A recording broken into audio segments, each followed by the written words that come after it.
What's up, guys? It's update video time. So, if you remember, these guys were in not this tank.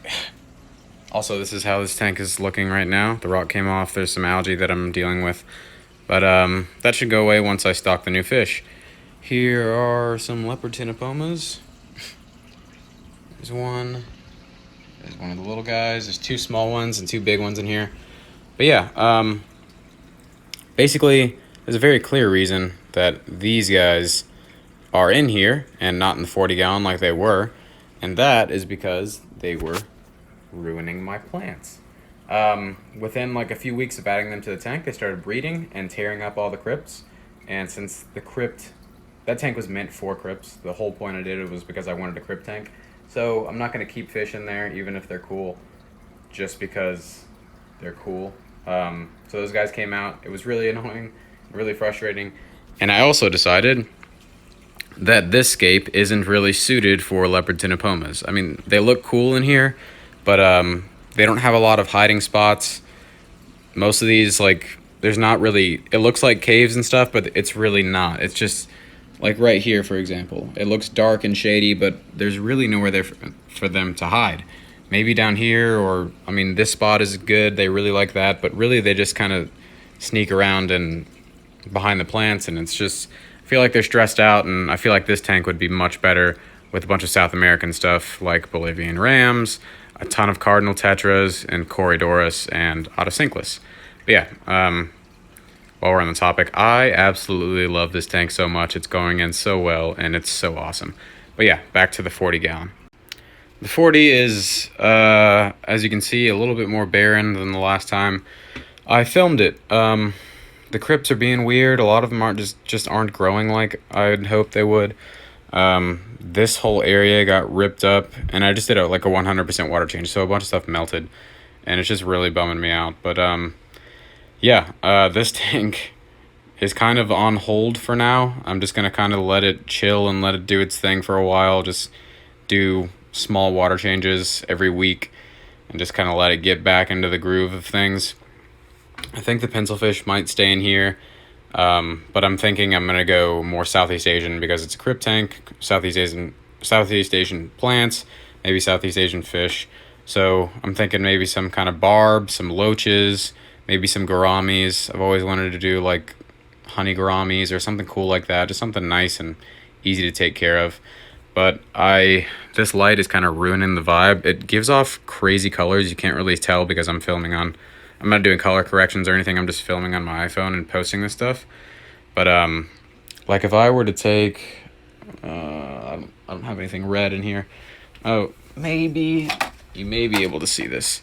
So like just if I put something red, like that's my skin. Like just the colors that pop with this. I mean, you can barely even see. Like it's really, I mean, and you can clearly tell when I'm standing in front of this tank because the lighting is just crazy. It like brightens up everything and gives really crazy colors.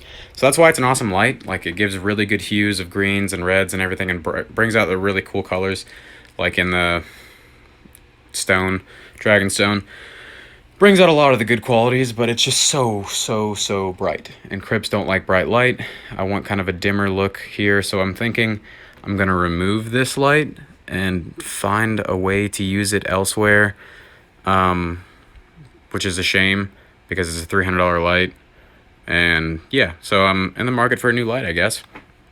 But we will do a really crazy scape at some point with that. Maybe another 40 or something, or a 55, or I don't know. That light's extremely bright, so it could go over a fairly large tank. But yeah, so that's what's happening here. Not much is going to be changing in this tank. Other than that, I'm getting a 75 soon. Like I said, the leopard ctenopomas are in here, but I want to do like 30 cardinal tetras, a bunch of small corydorus. And as you guys probably know, you can't keep catfish like autosynclus and corydorus with leopard ctenopomas. They will try to eat them.